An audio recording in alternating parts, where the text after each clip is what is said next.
शांति। 3 अगस्त 2022। अभी पढ़ेंगे प्यारे प्यारे मीठे मीठे शिव बाबा की मुरली। मीठे बच्चे, बाप की याद कायम तब रहेगी जब बुद्धि में ज्ञान होगा। ज्ञान युक्त बुद्धि से रूहानी यात्रा करनी और करानी है। प्रश्न: ईश्वर दाता है और फिर भी ईश्वर अर्थात दान करने की रस्म क्यों चली आती है? उत्तर: क्योंकि ईश्वर को अपना वारिस बनाते हैं, समझते हैं कि इसका एवजा वह दूसरे जन्म में देगा। ईश्वर अर्थ देना माना उसे अपना बच्चा बना लेना। भक्ति मार्ग में भी बच्चा बनाते हो अर्थात सब कुछ बलिहार करते हो, इसलिए एक बार बलिहार जाने के रिटर्न में वो 21 जन्म बलिहार जाता है। तुम कौड़ी ले आते हो, बाप से हीरा ले लेते हो। इसी पर ही सुदामा का मिसाल है। गीत है: रात के राही थक मत जाना, सुबह की मंजिल दूर नहीं है। ओम शांति। बच्चों ने इस गीत की लाइन से ही समझ लिया होगा। बाप जब बच्चे कहते हैं तो समझना चाहिए महात्माओं को बाप बेट समझाते हैं। आत्माभिमानी बनना है, यह तो सब जानते ही है। आत्मा और शरीर दो चीज़ें हैं, परंतु यह नहीं समझते हैं कि हम आत्माओं का बाप भी होगा। हम आत्मा निर्वाण धाम की रहने वाली है, यह बातें बुद्धि में आती नहीं है। बाप कहते हैं ना, यह ज्ञान बिल्कुल ही प्राय लोप हो जाता है। तुम जानते हो अब यह नाटक पूरा होने वाला है, अब घर जाना है। अब पवित्र पतित आत्माएं वापस घर जा नहीं सकती, एक भी जा नहीं सकता। यह ड्रामा है। जब सभी आत्माएं यहाँ चली आती है फिर वापस जाने लगती है।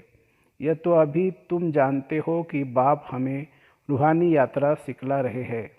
कहते हैं, हे आत्माएं, अब बाप को याद करने की यात्रा करनी है। जन्म जन्मांतर तुम जिस्मानी यात्रा करते आए हो, अभी तुम्हारी है यह रूहानी यात्रा। जाकर फिर मृत्युलोक में वापस नहीं आना है।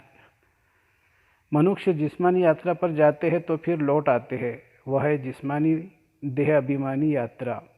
यह है रूहानी यात्रा। सिवाय बेहद के बाप के यह यात्रा कोई सिखला नहीं सकते हैं। तुम बच्चों को श्रीमत पर चलना है, सारा मदार है याद की यात्रा पर। जो बच्चे जितना याद करते हैं, याद कायम उनकी रहेंगी।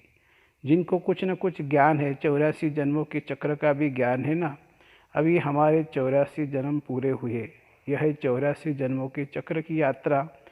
इनको कहा जाता है आवागमन की यात्रा। आवागमन तो सभी का होता रहता है ना, आना और जाना। जन्म लिया और छोड़ा, इसको आवागमन कहा जाता है। अभी तुम इस दुखधाम के आवागमन के चक्र से छूटते जा रहे हो, यह है दुख धाम। अभी तुम्हारा जन्म मरण सब अमरलोक में होना है, जिसके लिए तुम पुरुषार्थ करने आए हो अमरनाथ के पास। तुम सब पार्वतिया हो, अमर कथा सुनती हो अमरनाथ से, जो सदैव अमर है। तुम सदैव अमर नहीं हो, तुम तो जन्म मरण के चक्र में आते हो। अभी तुम्हारा चक्र नरक में है, इससे तुमको छुड़ाकर आवागमन के स्वर्ग में बनाते हो। वहाँ तुमको कोई दुख नहीं होगा। यह है तुम्हारा अंतिम जन्म। तुम देखते जाएंगे कैसे विनाश होता है। ये जो माथा मारते हैं लड़ाई ना हो, या कहते हैं बॉम्ब सजाकर समुद्र में डाल दे, ये सब बेचारे कहते रहते, परंतु यह नहीं जानते कि अब समय आकर पूरा हुआ है। तुम अभी संगम पर हो और दुनिया वाले समझते कि अभी तो अर्जुन कलयुग शुरू होता है, 40,000 वर्ष बाद संगम आना है। यह भी बात निकली है शास्त्रों से। बाप कहते हैं, तुम जो कुछ वेद शास्त्र आदि पढ़ते, दान पुण्य आदि जन्म जन्मांतर से करते आए हो, यह सब है भक्ति मार्ग। तुम जानते हो हम पहले ब्राह्मण फिर देवता बनते हैं। ब्राह्मण वर्ण है सबसे ऊंचा, यह तो प्रैक्टिकल बात है। ब्राह्मण बनने बगैर कोई देवता वर्ण में आ नहीं सकते। तुम निश्चय करते हो हम ब्राह्मा के बच्चे हैं, शिव बाबा से देवी राज्य ले रहे हैं। अभी तुम्हारा पुरुषार्थ चलता है, रेस भी करनी पड़ती है। अच्छी रीति पढ़कर फिर दूसरों को भी पढ़ाए, लायक बनाए तो वह भी स्वर्ग के सुख देखे। कृष्ण कुमारी को तो सभी याद करते हैं, श्री राम को छोटेपन में झूला आदि नहीं झुलाते हैं। श्री कृष्ण को तो बहुत प्यार करते हैं, परंतु अंधश्रद्धा से समझते तो कुछ भी नहीं है। बाप ने समझाया, इस समय यह सारी सृष्टि तमोप्रधान काली है। भारत बहुत सुंदर गोल्डन एज था, अब तो आयरन एज में है। तुम भी आयरन एज में हो, अब गोल्डन एज में जाना है। बाप सोनार का काम कर रहे हैं। तुम्हारी आत्मा में जो लोहे और तांबे की खाद पड़ी थी वह निकाली जाती है। अभी तुम्हारी आत्मा और शरीर दोनों झूठे बन गए हैं। अभी तुमको फिर से सच्चा सोना बनना है। सच्चे सोने में बहुत खाद मिलाने से एकदम मुलम्मा बन जाता है। तुम्हारी आत्मा में अभी बिल्कुल थोड़ा सोना जाकर रहा है। जेवर भी पुराना है, 2 कैरेट सोना कहेंगे तो बाप बैठकर श्रीमत देते हैं। भारत बरोबर स्वर्ग था और कोई धर्म का राज्य नहीं था। फिर उस स्वर्ग में जाने का पुरुषार्थ करना है, परंतु माया करने नहीं देती है। माया तुम्हारा बहुत सामना करती है। युद्ध के मैदान में तुमको बहुत हराती है।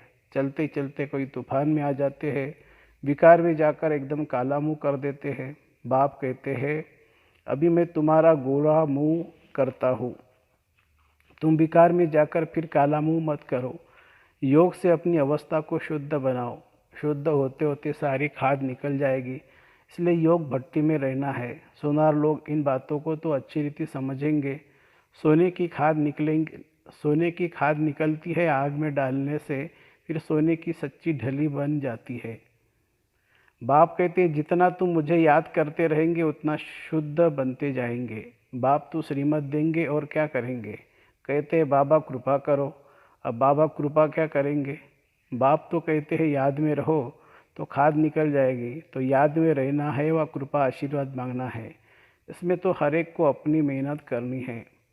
बाप कहते हैं हे रूहानी बच्चे, इस यात्रा में थक मत जाओ। घड़ी घड़ी बाप को भूलो मत। जितना याद में रहते हो उतना समय जैसे तुम भट्टी में हो। याद नहीं करते हो तो भट्टी में नहीं हो। फिर तुमसे और भी विकर्म बनते हैं, ऐड होते जाते हैं, जिससे तुम काले बन जाते हो। मेहनत कर गोरे बन और फिर काले बनते हो तो गोया तुम वैसे 50% काले थे, अभी फिर 100% काले बन जाते हो। काम विकार ने तुमको काला किया है, वह है काम चिता, यह है ज्ञान चिता। मुख्य बात है काम की। घर में झगड़ा ही इस भर होता है। कुमारियों को भी समझाया जाता है कि अभी तुम पवित्र हो तो अच्छी हो ना।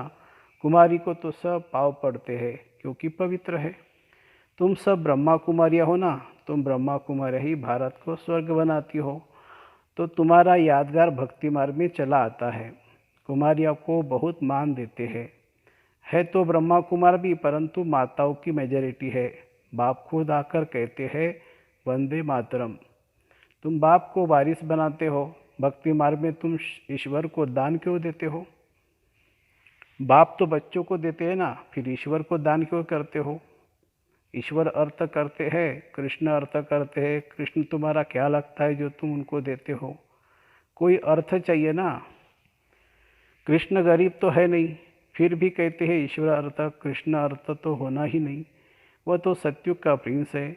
बाप समझाते हैं कि मैं सबकी मनोकामनाएं पूरी करता हूँ। कृष्ण तो मनोकामनाएं पूरी कर न सके, वह तो कृष्ण को ईश्वर समझ कृष्ण अर्पणम कहते हैं। वास्तव में फल देने वाला मैं हूँ। भक्ति मार्ग की सब बातें समझाई जाती है। शिव बाबा को तुम देते हो तो ज़रूर बच्चा ठहराना। भक्ति मार्ग में भी बच्चा है, यहाँ भी बच्चा है। भक्ति मार्ग में अल्पकाल के लिए एवजा मिल जाता है, अभी तो डायरेक्ट, इसीलिए तुमको 21 जन्मों के लिए वर्षा मिलता है। यहाँ तो पूरा बलिहार जाना पड़े। तुम एक बार बलिहार जाते हो तो यह 21 बार बलिहार जाते हैं। तुम कौड़ी ले आते हो बाप से हीरा लेने लिए। अंदर समझते हैं हम चावल मुट्ठी शिव बाबा के भंडारे में डालते हैं। सुदामे की बात अभी की है। शिव बाबा तुम्हारा क्या लगता है जो तुम उनको देते हो? बच्चा है तो तुम बड़े ठहरे ना। समझते हो एक देवे तो लाख पावे। देने वाला दाता वह एक ही है। साधु लोग तुमको कुछ देते नहीं हैं। भक्ति मार्ग में भी मैं देता हूँ। इसलिए बाबा पूछते हैं तुमको कितने बच्चे हैं। फिर कोई को समझ में आता है, कोई को समझ में नहीं आता है। अभी तुम जानते हो हम शिव बाबा पर बलि चढ़ते हैं। हमारा तन मन धन सब उनका है। वो हमको 21 जन्मों के लिए वर्षा देंगे। साहूकारों का हृदय विदीर्ण होता है। बाबा का नाम ही है गरीब निवाज। बाप कहते हैं तुमको अपना गृहस्थ व्यवहार संभालना है। ऐसे नहीं कि तुम यहाँ बैठ जाओ, सिर्फ श्रीमत पर चलते रहो, मामे कम याद करो बस। भक्ति मार्ग में भी तुम गाते हो कि मेरा तो एक दूसरा न कोई। तुम बच्चों को कितनी बातें समझाई जाती है, सब तो एक जैसे समझ वाले हो नहीं सकते। पिछाड़ी में निकलेंगे, फिर तुम्हारे में बल भी होगा, सुनने से ही झट आकर पकड़ लेंगे। नीचे हो कि बाप हमको 21 जन्मों के लिए स्वर्ग का मालिक बनाते हैं, तो एक सेकंड भी न छोड़े। ये बाबा अपना भी अनुभव सुनाते हैं ना। यह तो जोर ही था, बैठे बैठे क्या हो गया, बस देखा बाबा द्वारा बादशाही मिलती है, विनाश भी देखा, फिर राजाई भी देखी, तो बोला बस छोड़ो इस गुलामी को। साक्षात्कार हुआ परंतु ज्ञान नहीं था, बस मुझे बादशाही मिलती है। देखते बाप स्वर्ग की बादशाही देने आए हैं, तो फट से पकड़ना चाहिए ना। बाबा यह सब आपका है, आपके काम में लग गया। बाबा ने भी सब कुछ इन माताओं के हाथ में दे दिया, माताओं की कमेटी बनाई, इन्हों को दे दिया।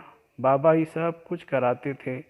समझा बाबा से 21 जन्मों के लिए बादशाही मिलती है, तो अब तुम भी लो ना। बाबा ने झट गुलामी छोड़ दी। जब से छोड़ा है तब से बड़ा खुशी में रह चलते आए हैं। यह तो अनेक बार हमको देवी देवता धर्म स्थापन किया है। बाबा ने ब्रह्मा कुमार कुमारिया द्वारा अनेक बार स्थापन किया होगा। जब ऐसी बात है तो देरी क्यों। बाबा से तो हम 21 जन्मों का वर्षा जरूर लेंगे। बाबा घर बार तो नहीं छुड़ाते हैं, भल उनको भी अच्छी रीति संभालो। सिर्फ बाप को याद करना है। नशा रहना चाहिए कि हम बाबा के बने हैं। बाबा को तो लिखते हैं, बाबा फलाना बहुत अच्छा निश्चय बुद्धि समझदार है। बहुतों को समझाते हैं, परंतु निश्चय बुद्धि हमारे पास तो आते नहीं है। बाबा से मिले ही नहीं और मर जाए, फिर बाबा से वर्षा कैसे मिलेगा। या तो बाप की गोद लेनी होती है ना। निश्चय बुद्धि और शरीर छोड़ दिया, मेहनत कुछ नहीं की। आयरन एज से गोल्डन एज न बने तो कॉमन प्रजा में जन्म ले लेंगे। अगर बच्चा बन अच्छी रीति पक्का होकर फिर शरीर छोड़े तो वारिस बन जाए। वारिस बनने में मेहनत थोड़ी लगती है। कोई तो सूर्यवंशी राजा ही पाते हैं, कोई तो सर्विस करते करते पिछाड़ी में एक जन्म के लिए करके राजाई की पाग पा लेंगे। वह कोई सुख थोड़ी होगा। राजाई सुख तो पहले ही है, फिर कलाएं कम होती जाती है। बच्चों को तो पुरुषार्थ कर माँ बाप को फॉलो करना है। मम्मा बाबा की गद्दी पर बैठने के लायक तो बनो, हार्ट फेल को होना है चाहिए। पुरुषार्थ कर फॉलो करो, सूर्यवंशी गद्दी का मालिक बनो, स्वर्ग में तो आओ। नापास होते हो तो चंद्रवंशी में चले जाते हो, 2 कला कम हो जाती है। अच्छा, मीठे मीठे सिखी लदे बच्चों प्रति माता पिता बाप दादा का याद प्यार और गुड मॉर्निंग। रूहानी बाप की रूहानी बच्चों को नमस्ते।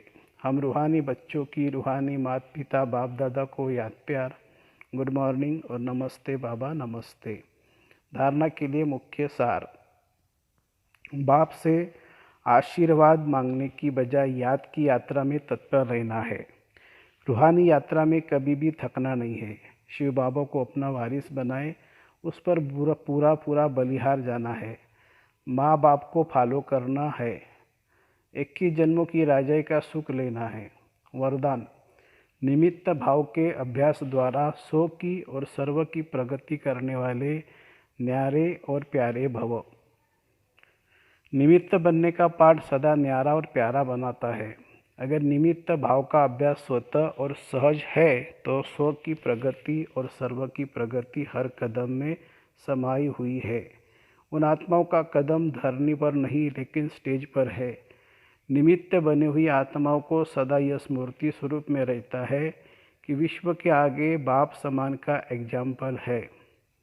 स्लोगन है, सुखदाता के बच्चे सदा सुख के झूले में झूलते रहो, दुख की लहर में नहीं आओ। सुखदाता के बच्चे सदा सुख के झूले में झूलते रहो, दुख की लहर में नहीं आओ।